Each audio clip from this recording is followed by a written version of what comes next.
Rappelons les formules de dérivée en commençant par les plus simples, les fonctions affines, c'est-à-dire les équations de droite, ce qu'on connaît de plus simple. Prenons un premier exemple, soit la fonction f de x égale 3, c'est une équation de droite qui est parallèle à l'axe des abscisses, alors sa dérivée c'est 0. Donc vous voyez, pas de x, la dérivée c'est 0.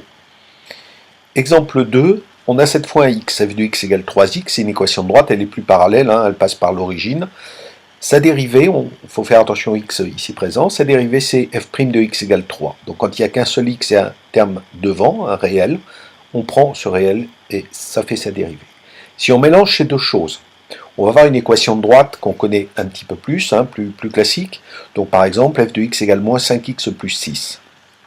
On retrouve la partie avec le x, donc moins 5x, sa dérivée c'est moins 5, et 6 n'a pas de x, donc sa dérivée, alors on a un plus entre les deux, c'est 0, moins 5 plus 0, ça fait moins 5, et on a utilisé ici la dérivée d'une somme, c'est la somme d'une dérivée, u plus v, c'est u' plus v'.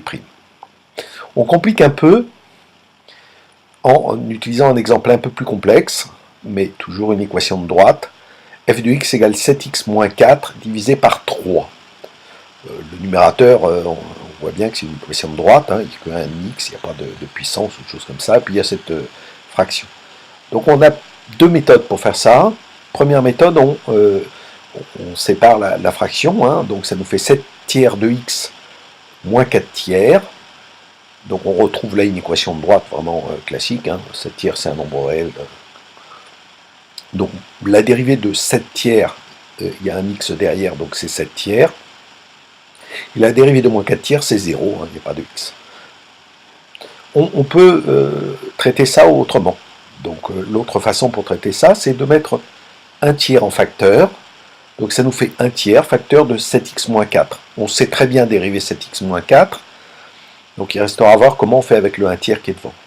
Donc la dérivée de 7x, c'est 7. La dérivée de moins 4, ça sera 0. Donc la dérivée de 7x moins 4, c'est 7. Et le 1 tiers, eh bien, on va simplement le mettre devant. Ça fait 1 tiers multiplié par 7, c'est-à-dire 7 tiers. Et on a utilisé le fait que k fois u, c'est k fois u'.